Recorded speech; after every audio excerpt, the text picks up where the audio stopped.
اس میں 7 جماعتیں دوسرے سال کی تامل ناڈو کے لوگ ہیں، منی پور ہے، تریپورہ ہے، مہاراشٹر ہے، میوات ہے، ایم پی ہے، بنگال ہے. بنگال سے تو 4 جماعتیں دوسرے سال کے لیے نکلی. بنگال سے 4 جماعتیں دوسرے سال اور اس وقت کام کر رہی ہیں. ہر جماعت میں 4-5 علماء بیرون کے ہیں.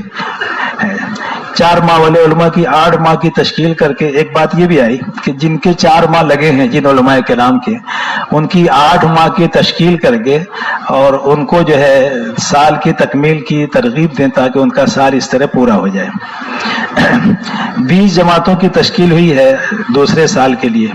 یہ فرما رہے ہیں یو پی میں 300 جوڑ ہوئے، سال والے 200 جمع ہوئے. دوسرے سال کے لیے یعنی سال کے لیے 200 لوگ تیار ہوئے اور دوسرے سال کے لیے 3 جماعتیں بنی. دہلی میں 23 جوڑ ہوئے، راجستھان میں 25 جوڑ ہوئے اور 20 طلبہ چلے کے لیے نکلے وہاں راجستھان سے. ایم پی میں تشکیلی جوڑ 6 ہوئے، سال والے 24 علماء تیار ہوئے. ناگپور چھتیس گڑھ میں 12 جوڑ ہوئے، گجرات میں 10، مہاراشٹر میں 116، اس میں 53 چلے کی جماعتیں نکلی. سہروزہ کی 40 جماعتیں نکلی، سال والے 41 لوگ نکلے مہاراشٹر سے. دوسرے سال کے لیے 8 احباب کی جماعت چل رہی ہے. یہ جماعت اس وقت دوسرے سال کی جو چل رہی ہے وہ مراکش، مورتانیہ، مالی، الجزائر، حجاز ان علاقوں میں 6 مہینہ ان کا ہو چکا ہے. فروری میں روانہ ہوئی تھی. پونا کی جماعت ہے. اسی طریقے سے ابھی جو جماعتیں مہاراشٹر سے تیار ہے، کولہاپور سے 1 جماعت، پونا سے 1، جالنا سے 2، مالیگاؤں سے 1، دھولیا برہانپور سے 1، تھانہ سے 1، 8 جماعتیں، لاتور سے 1، 8 جماعتیں دوسرے سال کے لیے چالو ہے. کوشش کارروائی وغیرہ محرم تک نکلنے کی سمبھاونا ہے، نکلنے کی امید ہے انشاءاللہ. اب یہ ہے ایک بات آخری ہے، کارگزاری تو آگے مختصر میں عدد کا ایک بیان ہے. تو کب کی ہے؟ 9 کی اذان ہے نا؟ آدھا گھنٹہ ہے، آدھے گھنٹے میں ہو جائے گا، پھر تشکیل کر لیں گے انشاءاللہ. یہ فرما رہے ہیں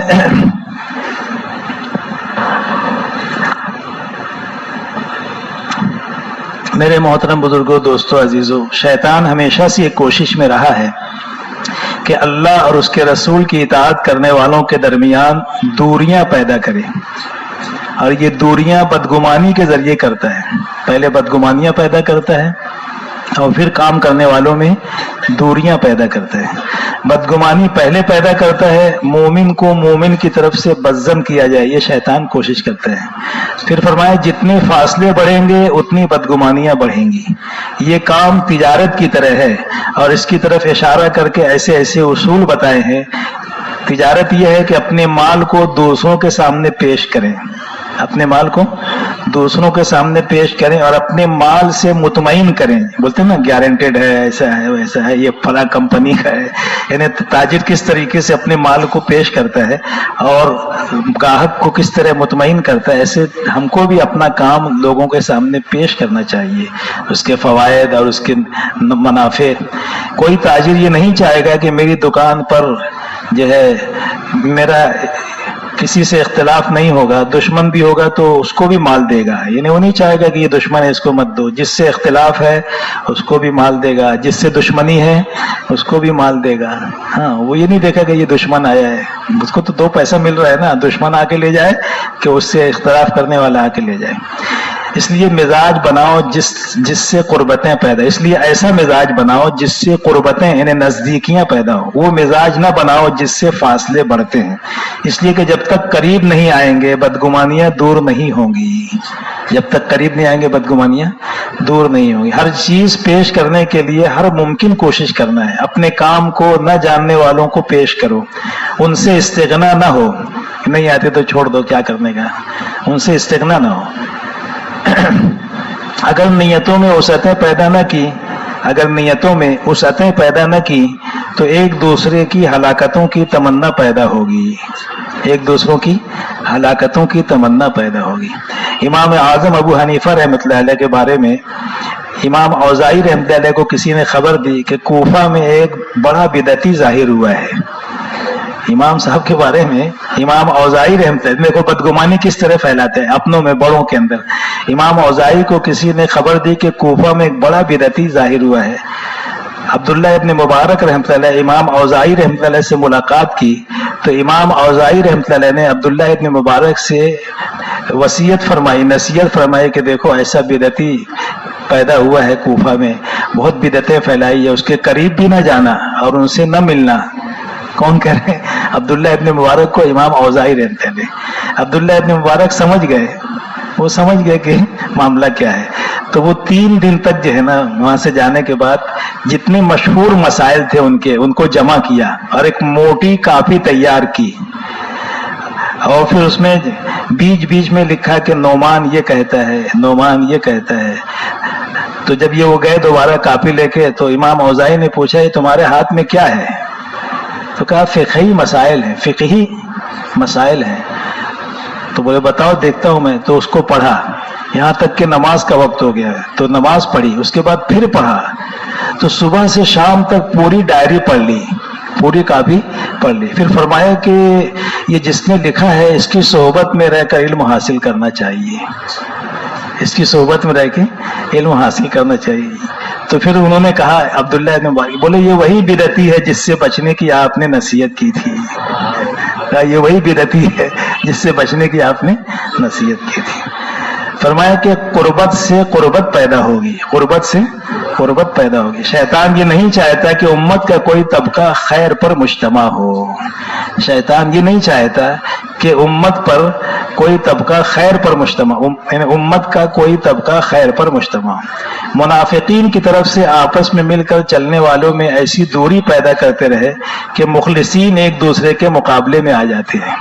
منافقین کی طرف سے آپس میں مل کر چلنے والوں میں، جب مل کے جو چلتے ہیں نا، اس میں ایسی دوری پیدا کرتے ہیں منافقین کہ مخلصین ایک دوسرے کے مقابلے میں آ جاتے ہیں۔ کیسے آتے ہیں؟ ہاں، بلکہ آگے آئے گی حضرت کی بات کہ آج ہم فروعی مسائل میں اتنا ایک دوسرے کے دست بگریباں ہو گئے کہ باطل کے مقابلے میں بھی رد میں اتنی شدت نہیں ہوتی ہے جتنی آپس میں فروعی مسئلے میں ہمارے درمیان شدت پیدا ہو گئی ہے۔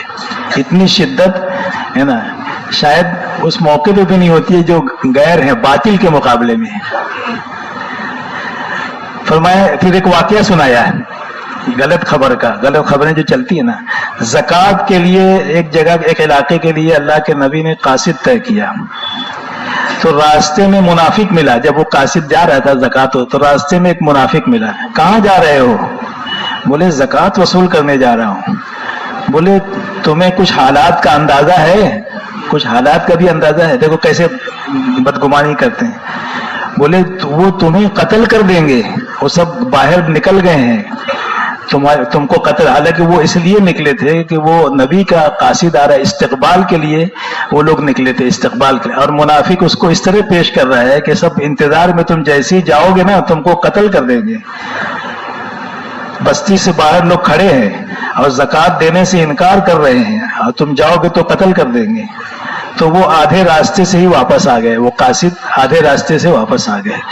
تو حضور صلی اللہ علیہ وسلم نے ان سے دریافت فرمایا کیا بات ہوئی؟ تو انہوں نے یہ بات بتائی کہ ایسا ایسا، خبر دینے والے نے خبر دی ہے، ایسا مسئلہ ہے۔ تو آپ صلی اللہ علیہ وسلم کو نے صحابہ کو جمع کیا اور صورتحال ایسی بنی، یہ ساری بتاؤ کیا کرنا ہے، مشورہ ہوا۔ تو یہ مشورہ ہوا کہ رات کو شب خون کیا جائے، شب خون، رات کو حملہ کر کے سب کو قتل کر دیا جائے، ایک کو بھی نہ چھوڑا جائے، یہ فیصلہ ہو گیا۔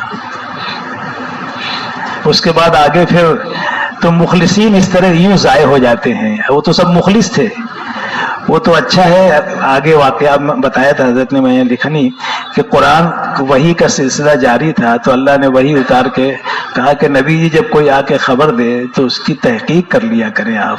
کوئی فاسق آ کے کوئی خبر دے تو اس کی تحقیق کر لیں کہ یہ خبر کہاں تک صحیح ہے، تو پھر آپ نے اپنا فیصلہ۔ یہ تو وہی آ گئی کہ نہیں، وہ تو استقبال کے لیے ہے، اگر وہی نہیں آتی تو وہ تو بیچارے مخلص تھے، وہ سب ختم ہو جاتے۔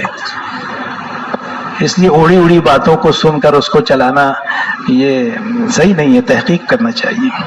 کسی کو غیر مخلصین اس طرح یوں ضائع ہو جاتے ہیں، کسی کو غیر سمجھ کر اپنا بنانا مشکل ہوتا ہے۔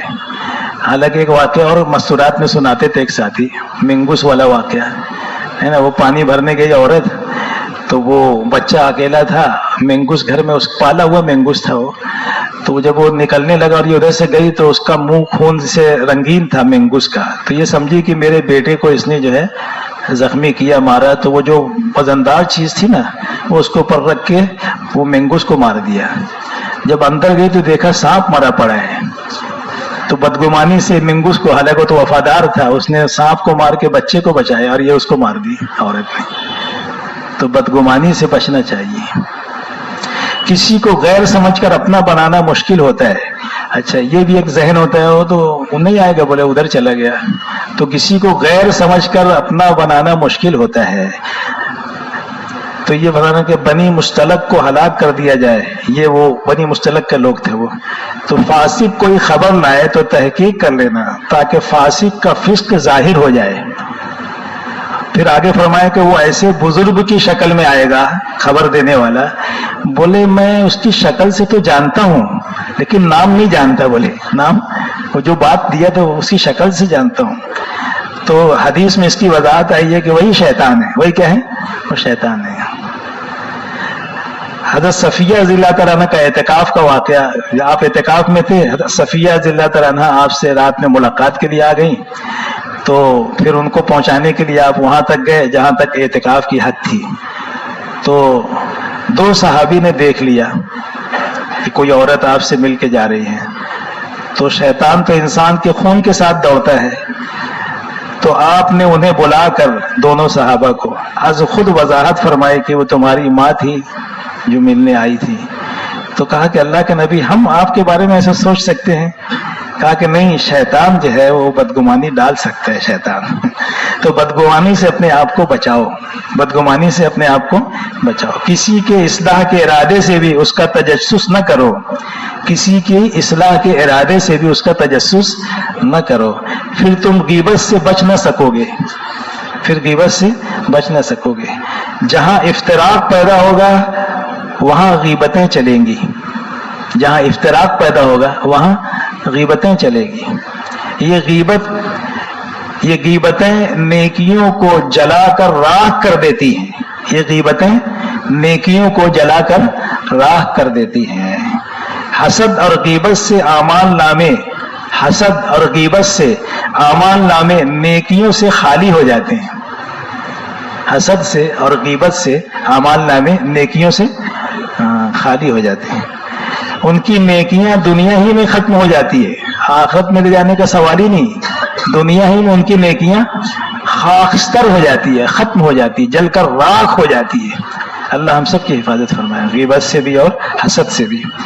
آگے فرمائے کہ حقوق العباد، نیکیاں ساتھ رہتی ہیں.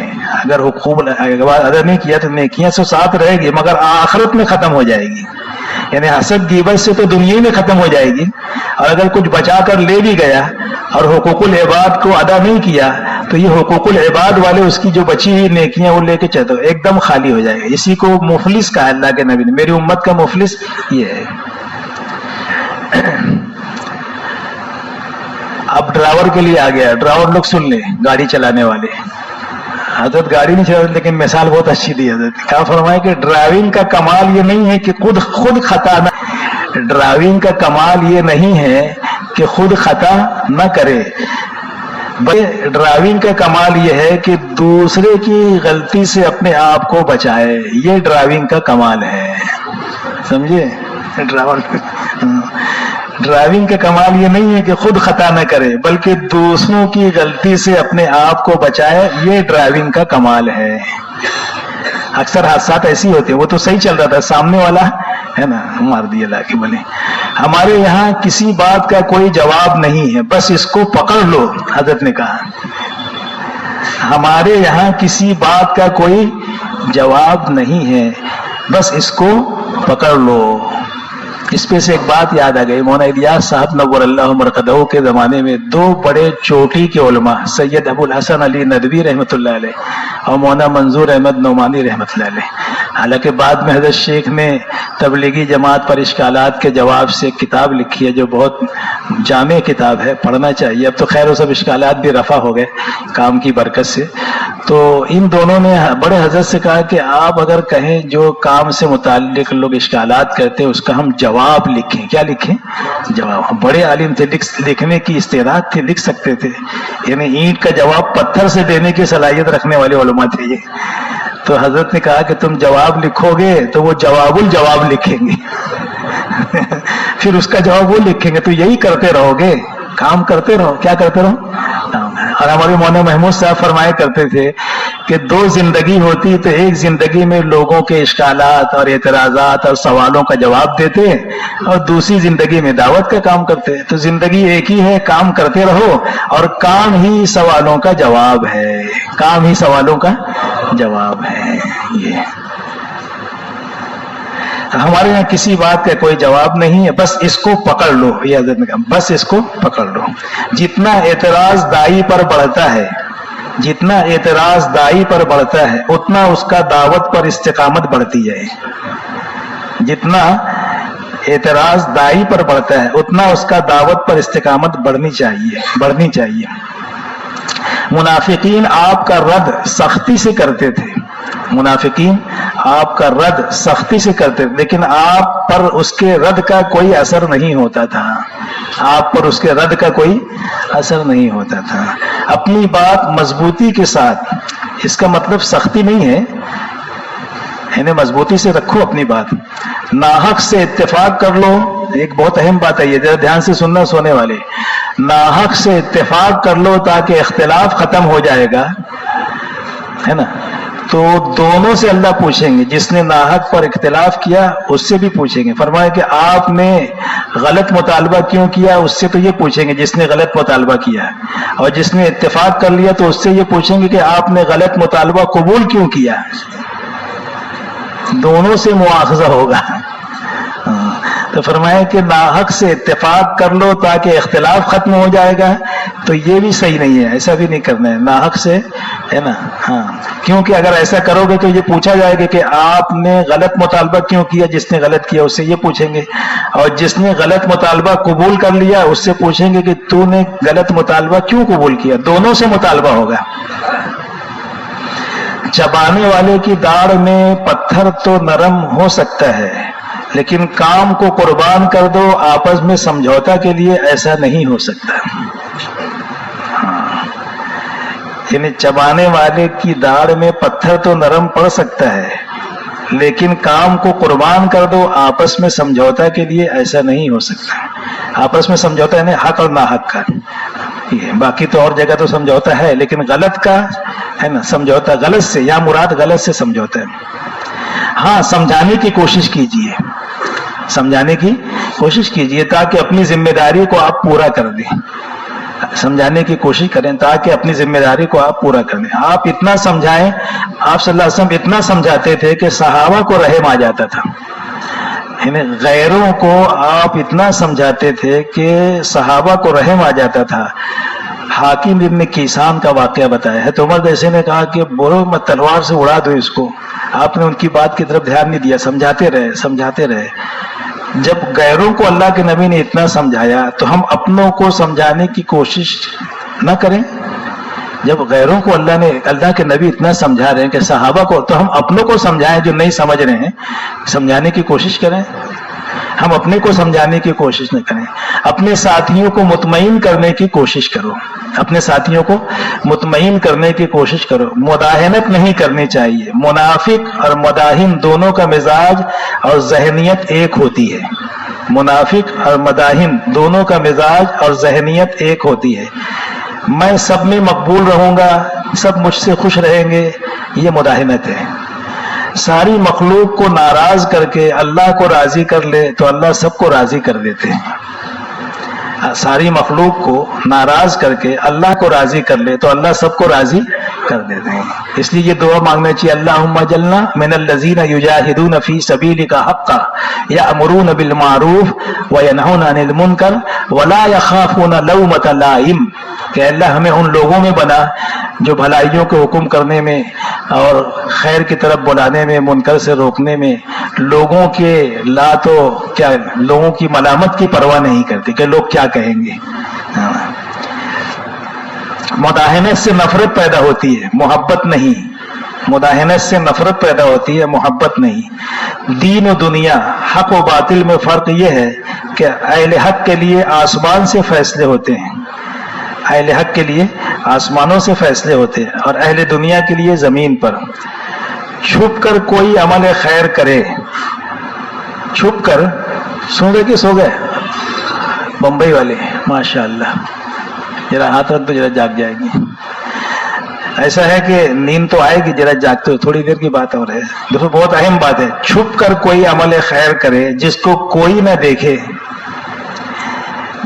تو بغیر دیکھے لوگوں کے دلوں میں اس کی محبت پیدا ہو جاتی ہے. چھپ کر کوئی عمل خیر کرے جس کو کوئی نہ دیکھے تو لوگوں کے بغیر دیکھے لوگوں کے دلوں میں اس کی محبت پیدا ہو جاتی ہے. انفرادی اعمال کو اجتماعی عمل میں بہت دخل ہے, یعنی انفرادی اعمال کی طرف توجہ دلائی کہ انفرادی اعمال کا بھی اہتمام کرے. سنن ہے, نوافل ہے, ذکر ہے, تلاوت ہے, اس کا اثر بھی اجتماعی عمل پر پڑتا ہے. اللہ تعالیٰ کو استغنا پسند نہیں ہے. بد دعا سے اللہ نے اپنے نبی کو روک دیا ہے. بد دعا سے ہدایت کے لیے بھیجا ہے, ہلاکت کے لیے نہیں بھیجا ہے. اس لیے آپ نے بد دعا نہیں دی, ہدایت کے لیے آپ کو بھیجا ہے. دعوت کے میدان میں صبر کی کوئی انتہا نہیں ہے. دعوت کے میدان میں صبر کی کوئی انتہا نہیں ہے, اور صبر کی کوئی مدت بھی نہیں ہے. صبر کی کوئی انتہا بھی نہیں, مدت بھی نہیں ہے. بلکہ ایک جملہ فرمایا کہ اذیتوں کی انتہا پر, یہ لکھنے کے قابل ہے, اذیتوں کی انتہا پر نصرتوں کی ابتدا ہے. اذیتوں کی انتہا پر نصرتوں کی ابتدا ہے. طائف میں آپ کو اذیتیں پہنچی لیکن انتہا نصرت پر ہوئی نا. عداس ایمان میں داخل ہوا اور وہی قبیلہ ثقیف سے 3 نوجوان اٹھے, ایک محمد ابن قاسم, ایک طارق ابن زیاد, ایک موسیٰ ابن نصیر, جو تینوں 3 بر اعظموں میں گئے. تو 3 بر اعظموں کا اسلام طائف کی اذیتیں بنی. طائف کی اذیتیں 3 بر اعظموں میں اسلام پہنچا. تو فرمایا کہ جہاں دین کے کام کو اپنا, ہاں آگے, اللہ تعالیٰ کو استغنا پسند نہیں ہے. بد دعا سے اللہ نے اپنے نبی کو روک دیا ہے, ہدایت کے لیے بھیجا. طائف میں اپنے بد دعا نہیں دی. کیا فرمایا؟ جہالت ہی نے رکھا ہے صداقت کے خلاف ان کو, بے خبر انجان ہے کر دے معاف ان کو. صبر کی کوئی انتہا نہیں ہے, صبر کی کوئی مدت بھی نہیں ہے. جہاں انتقام کا خیال آیا وہاں صبر ہی ہے. جہاں انتقام کا خیال آیا وہاں صبر. ایمان والوں کے بارے میں بھی ہماری نیتیں صاف نہیں ہیں. ایمان والوں کے بارے میں بھی ہماری نیتیں صاف نہیں ہیں. سب سے بنیادی صفت ہے کہ دلوں میں وسعتیں پیدا کرو. دلوں میں وسعتیں پیدا کرو. سب ہمارے ہیں, ہم سب کے ہیں. کسی کو غیر مت سمجھو, سب کو قریب لاؤ. اگر اس نظر سے دیکھیں گے تو ہمارا خیال کا نہیں ہے. اگر اس نظر سے دیکھتے ہیں کہ یہ ہمارے خیال کا نہیں ہے, یہ خود دوریاں پیدا کرنے کا ذریعہ ہے. اگر اس نظر سے ہم دیکھیں گے, دیکھو, اگر اس نظر سے ہم دیکھیں گے کہ یہ ہمارے خیال کا نہیں ہے تو یہ خود دوریاں پیدا کرنے کا ذریعہ ہے. سب کو اپنا سمجھ کر چلو, سب کو اپنا سمجھ کر چلو. ارے سن رہے کہ نہیں؟ نیند آ رہی ہے؟ ذرا جاگ جاؤ. پھر عرض کرتا ہوں, پھر فرمایا دوبارہ, میں پھر عرض کرتا ہوں کہ مرکزیت کا تقاضا یہ ہے کہ سارے طبقات کو جوڑنا ہے. مرکزیت کا تقاضا یہ ہے کہ سارے طبقات کو جوڑنا ہے. یہ وسعت تواضع سے پیدا ہوتی ہے. یہ وسعت تواضع سے پیدا ہوتی ہے. بلکہ بات بھی آئی تھی درمیان میں, اس میں لکھنے میں آئی کہ مولانا الیاس صاحب تو کہتے تھے کہ میں تو ان کے جلسوں میں بھی جانا چاہتا ہوں جن کو ہم لوگ سمجھتے ہیں کہ یہ کام کے خلاف ہیں, ہے نا, سمجھ گئے نا. ہاں, لیکن لوگ جو ہے پھر سوچیں گے یہ بھی ادھر ہی چلے گئے کیا. ایسا ہے. نبی کے مزاج میں وسعت اور تواضع ہوتی ہے. نبی کے مزاج میں وسعت اور تواضع ہوتی ہے. بادشاہت کے مزاج میں تنگی اور تکبر ہوتا ہے. نبی کے مزاج میں وسعت اور تواضع ہوتی ہے, اور بادشاہت کے مزاج میں تنگی اور تکبر ہوتا ہے. تواضع اختیار کیا جائے. بڑے بڑے کارناموں کا موقع صحابہ کو ملا, مگر تواضع کی وجہ سے اپنے آپ کو اس کا اہل نہیں سمجھا. کسی کو عہدہ اور منصب کا استحقاق پیدا ہوتا ہے جب وہ اس لائق سمجھنے لگتا ہے، یعنی کسی کے دل میں اگر یہ پیدا ہوتا ہے مجھے عہدہ ملے، منصب ملے، میں اس کا مستحق ہوں، تو یہ جب وہ اپنے کو اس کا لائق سمجھنے لگتا ہے نا، تو یہ خیال آتا ہے کہ یہ عہدہ، یہ منصب مجھ کو ملنا چاہیے، اپنے کو مستحق سمجھنے لگتا ہے۔ جہاں استحقاق ہوگا وہاں آپس کا اتفاق نہیں ہو سکتا۔ میں حقدار تھا، اس کو کیسے آگے بڑھا دیے، ہے نا؟ میں جب اب دل میں یہ پیدا ہو جائے کہ میں اس کا اہل تھا، میں اس کا مستحق تھا، ہے نا، اور اس کو آگے بڑھا دیا، تو فرما رہے ہیں کہ جہاں استحقاق ہوگا وہاں آپس کا اتفاق نہیں ہو سکتا، دونوں جمع نہیں ہو سکتے، استحقاق اور اتفاق دونوں جمع نہیں ہو سکتے۔ جہاں دین کا کام کو اپنا منصب سمجھنے لگیں گے، جہاں دین کے کام کو اپنا منصب سمجھنے لگیں گے وہاں اتفاق پیدا نہیں ہو سکتا۔ جیسے بعض دفعے حلقوں میں امیر بنتے ہیں نا، تو ایسا ہو جاتا ہے، اب انسان ہے کہ وہ سمجھتا ہے کہ میں اب بس میرے ہاتھ میں تلوار آ گئی ہے نا، ایسا ہو جاتا ہے، تو وہ کوئی منصب نہیں ہے، تو ذمہ داری ہے۔ اس لیے فرمایا کہ جہاں دین کے کام کو اپنا منصب سمجھنے لگیں گے وہاں اتفاق پیدا نہیں ہو سکتا۔ حضرت سلمان فارسی کا واقعہ سنایا کہ دیکھو کیسی تواضع تھی۔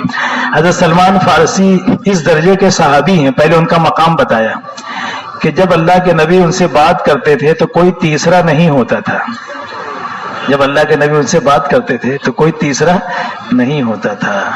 اور بڑے ان کے مناقب ہیں، سلمان فارسی کی عمر بھی بہت لمبی تھی، کئی راہبوں کے پاس رہ کر آئے تھے، بڑا مقام تھا ان کا، اور ان 8 لوگوں میں ہیں کہ جس کی جنت مشتاق تھی، لوگ جنت کے مشتاق ہیں، جنت ان کی مشتاق تھی، حضرت سلمان فارسی۔ اور خندق ان کے مشورے پر کھودی گئی، خندق ان کے مشورے پہ، ایران کا طریقہ جنگ بتایا۔ سلمان فارسی سے ملاقات کے لیے ان کے علاقے میں کچھ لوگ گئے، کہا کہ آپ سلمان فارسی ہیں، آپ صحابی ہیں؟ کہا کہ میں صحابی نہیں ہوں۔ تو وہ لوگ بولے چلو غلطی ہوئی، اپن غلط جگہ آ گئے، اپن غلط جگہ آ گئے۔ بولے جو آئے تھے ملنے، بولے میں صحابی نہیں ہوں، حالانکہ سلمان فارسی وہ خود ہی تھے، صحابی تھے، بولے میں صحابی نہیں ہوں۔ اور ایک جملہ بیچ میں آتا تھا، یہاں تو کوئی خلافت کا بھی انکار نہیں کر سکتا، اور وہ صحابی ہو کے کہہ رہے ہیں کہ میں صحابی نہیں ہوں۔ اس کا فیصلہ پھر جواب میں کہا، کسی نے جب پوچھا کہ ایسا کیوں کہا، تو انہوں نے کہا کہ اس کا فیصلہ تو اس وقت ہوگا جب ہم جنت میں داخل ہو، جب ہم آپ صلی اللہ علیہ وسلم کے ساتھ جنت میں داخل ہو جائیں گے۔ متواضع شخص سب کو ساتھ میں لے کر چل سکتا ہے، متواضع شخص سب کو ساتھ میں لے کر چل سکتا ہے۔ یقینی طور پر ہم جانتے ہیں کہ ان کی باتوں سے آپ کا دل تنگ ہوتا ہے۔ اللہ تعالیٰ فرما رہے ہیں کہ یقینی طور پر ہم جانتے ہیں، یعنی جو بھی منافقین ہیں، مشرکین ہیں، ان کی باتوں سے آپ کا دل تنگ ہوتا ہے۔ بعض ایسے بے قابو ہو جاتے ہیں، جب کوئی ایسی بات آتی ہے تو اپنے ساتھیوں میں بھی بعض ایسے بے قابو ہو جاتے ہیں کہ عبادت تسبیح چھوڑ کر جواب دینے میں مشغول ہو جاتے ہیں۔ حضرت فرما رہے ہیں کہ بعض ہمارے ایسے ساتھی ہوتے ہیں کہ بے قابو ہو جاتے ہیں، اچھا ایسا بولے تو عبادت تسبیح چھوڑ کے اس کے جواب دینے میں مشغول ہو جاتے ہیں، جبکہ اور عبادت اور تسبیح میں زیادہ مشغول ہو جانا چاہیے، ہونا تو یہ چاہیے کہ اور زیادہ عبادت اور تسبیح میں مشغول ہو جائے۔ اذیتوں کی انتہا پر نصرتوں کی ابتدا ہے، یہ فرمایا۔ 13 سال مکہ مکرمہ میں، اور صحابی کو اس کا یقین ہوتا ہے کہ اذیتوں کی انتہا پر نصرتوں پر نظر ہوتی تھی۔ جو جہاں جس کے قریب جو بھی ہو، اختلاف تو رحمت ہے، فرمایا کہ اختلاف تو رحمت ہے، کسی چیز کو نکھارنے کا سبب ہے، اختلاف کسی چیز کو نکھارنے کا سبب ہے۔ ائمہ کا اختلاف رحمت ہے، ایک دوسرے کا احترام، ایک دوسرے کی تائید، ایک دوسرے کا احترام، ایک دوسرے کی تائید۔ اگر کوئی بات پیش آ گئی تو اس کا صحیح مطلب نکالنا سب سے بڑی ذمہ داری ہے، اگر کوئی بات پیش آ گئی تو اس کا صحیح مطلب نکالنا سب سے بڑی ذمہ داری ہے۔ پھر امام صاحب کا واقعہ سنایا امام اعظم کا، کہ وہ امام اعمش کی عیادت کے لیے تشریف لے گئے، تو اعمش نے کوئی خاص توجہ نہیں کی۔ دائی کبھی بھی اپنے اکرام اور استقبال کا متمنی نہیں ہوتا۔ اعمش نے کوئی بات کہی جو امام صاحب کو بری لگی، پھر وہ جاتے جاتے 2 جملہ بول کے نکل گئے کہ یہ اعمش جنابت سے غسل نہیں کرتا اور روزہ نہیں رکھتا، یہ بول کے نکل گئے، یہ اعمش جو ہے جنابت سے غسل نہیں کرتا اور روزہ نہیں رکھتا۔ تو لوگ اس کو لے اڑے کہ امام صاحب نے اتنے بڑے امام کو یہ کہا، اعمش کو، وہ ایک امام تھے، مجتہد تھے۔ تو جو ان کے ساتھ تھا اس سے پوچھا امام صاحب نے ایسا کہا ہے؟ کہا کہ ہاں کہا ہے۔ پھر فرمایا کہ اعمش خود ایک مجتہد ہیں، سفیدی آ جانے کے بعد بھی روزہ رکھا جا سکتا ہے اور غسل کی ضرورت انزال کے بغیر نہیں ہوتی ہے۔ ان کے مسلک میں انزال ہوگا تو غسل ہوگا۔ تو امام صاحب نے اعمش کا مذہب بیان کیا تھا۔ کیا بیان کیا تھا؟ اعمش کا مذہب بیان کیا تھا۔ تو یہاں جزویات میں فرقے بن گئے۔ کیا فرمایا؟ یہاں جزویات میں فرقے بن گئے، معمولی بات پہ، فروعی باتوں میں۔ اور تردید بھی ایسی کہ کسی باطل کی تردید بھی اتنی سختی سے نہیں ہوگی۔ ایسی تردید کرنے والے کر رہے ہیں کہ کسی باطل کی بھی ایسی تردید نہیں کی ہوں گے جو جزویات پر فرقہ بن کر کر رہے ہیں کرنے والے۔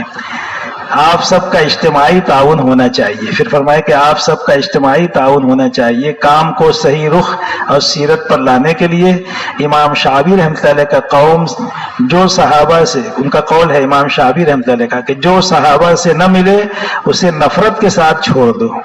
جو صحابہ سے نہ ملے ان کی سیرت سے، ان کی زندگی سے، اسے نفرت کے ساتھ چھوڑ دو۔ جو صحابہ سے ملے اسے پکڑ لو۔ امت خیر پر رہے گی جب تک صحابہ کے طریقے پر رہے گی۔ ساتھیوں کو ہر ممکن لے کر چلیں، اس کے لیے صبر کی صفت ہے۔ احسان کا کام اعلیٰ درجہ یہ ہے کہ ستانے والوں پر احسان کیا جائے۔ احسان کا اعلیٰ درجہ یہ ہے کہ ستانے والوں پر احسان کیا جائے، تقابل نہیں، مقابلہ نہیں۔ حضور صلی اللہ علیہ وسلم کو ستانے والوں پر احسان کے واقعات خوب پڑھا کرو۔ حضور صلی اللہ علیہ وسلم کو ستانے والوں پر احسان کے واقعات خوب پڑھا کرو۔ پھر ایک بات فرمائی جو بہت اہم ہے، الخلق عیال اللہ، آپس میں معاملہ اس کے اللہ سے تعلق کی بنیاد پر کریں۔ یہ ایک ایسا بنیادی رشتہ ہے جس کو آپ ختم نہیں کر سکتے، وہ کچھ بھی ہو، لیکن بندہ اللہ کا ہے۔ کس کا ہے؟ بندہ اللہ کا ہے، چاہے وہ کچھ بھی ہو۔ تو اس نسبت سے تم اس کے ساتھ اچھا سلوک کرو کہ یہ اللہ کا بندہ ہے۔ کیا ہے؟ اللہ کا بندہ ہے۔ تو اس تعلق کو آپ ختم نہیں کر سکتے۔ صحابہ فتنوں میں پڑ جانے والوں کو ہر حال میں لے کر چلتے ہیں، انہیں لے کر چلتے ہیں۔ صحابہ فتنوں میں پڑ جانے والوں کو ہر حال میں لے کر چلتے ہیں۔ اس پہ حضرت عمر کا وہ واقعہ کہ ایک صاحب کو جو ہے وہ خبر پہنچی کہ ان کی ماں نے یہ قسم کھا لی ہے کہ میں دھوپ میں بیٹھوں گی اور سارا، تو اس کی پوری فکر کی جب تک کہ وہ واپس نہ آ جائیں اس طریقے سے۔ تو یہ پورا اس کا واقعہ انہوں نے مایا حضرت نے۔ پھر آگے فرمایا کہ اگر آپس میں آپ کی سچی طرف کا فیصلہ اگر آپ آپس میں چاہیے تو یہ آپس کی نفسانی حقانیت نہیں ہے۔ اہل حق کے تعصب سے فرقہ بنتا ہے۔ جتنا پیچھے جائیں گے اتنی جماعتیں اور فرقہ کم ہوتے چلے جائیں گے، یہاں تک کہ صحابہ تک جائیں۔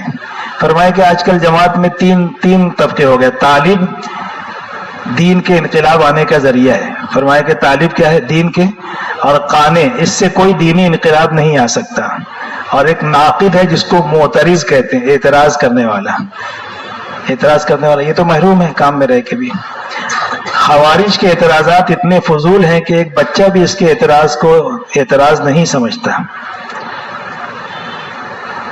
ایک بات اور فرمائے کہ ہر امتی کو کی طلب ہو اور اپنی دعاؤں میں ہر امتی کا حصہ رکھو جو کام سے بچے رہ گئے۔ اپنی دعاؤں میں ہر امتی کا حصہ رکھو۔ پھر وہ واقعہ پیش کیا کہ مدینہ منورہ سے جب نکلے حضرت عمر رضی اللہ عنہ صحابہ کے ساتھ، تو کسی اونٹ کی چال مختلف ہوتی ہے، کوئی تیز چلتا ہے کوئی کم، آگے پیچھے ہو گئے تو بارش ہو گئی۔ تو بارش تو ہوئی مگر ہم پر نہ ہوئے۔ صحابہ نے دعا کی کہ اللہ بارش تو ہو، اللہم انزل حوالینا ما علینا، ہے نا، آس پاس میں دعا کی۔ تو وہ سب سوکھے آئے تھے۔ تو عمر جب آئے بھیگے ہوئے تو بولی تم لوگ کو بارش نہیں ملی؟ بولے ہم کو تو ملی تھی۔ بولے پھر بھیگے کیوں نہیں؟ بولے ہم نے دعا مانگی تھی کہ اللہ ہم پر نہ ہو، ہمارے دائیں بائیں ہوں۔ تو فرمایا کہ اللہ سے اس کو فرمایا کہ آپ حضرات یہاں ہم کو دعا میں شامل کیوں نہیں کیا؟ ایسا فرمایا تم بڑی بخیل ہو۔ تمہوں نے فرمایا کہ دعا کی ہمارے لیے کیوں نہیں کی؟ تم بڑے بخیل ہو، یعنی امت کو دعا میں شریک نہ کرنا وہ یہ بخیل ہے۔ اس لیے راتوں میں دعا کرو، اجتماعیت اللہ سے مانگو۔ حضرت نے کہا کہ راتوں میں دعا کرو، اجتماعیت اللہ سے مانگو، اس کو عمل میں لانے کی کوشش کریں۔ آپ حضرات یہاں سے ایک امانت لے کر جا رہے ہیں، کام کے جتنے بھی اجزاء ہیں یہ سب کام لے کر جائیں اور اس پر عمل کریں، دوسروں تک پہنچائیں۔ تنظیم اور دعوت میں فرق، حالات کو دیکھ کر چلنا تنظیم ہے، اور دعوت کو، مشورے کو سیرت اور صحابہ کے طریقے پہ لانا ہے۔ پھر آخری بیان تو رہ گیا، اس کا موقع نہیں ہے، یہ آخری بیان بھی ہے، ایک ہی 2-3 سطر ہے، سن لے تو اچھا ہی ہے۔ فرمایا کہ محترم بزرگوں، دوستوں، خوف اور تنگی کے زمانے میں تھوڑا سا قدم اٹھا لینا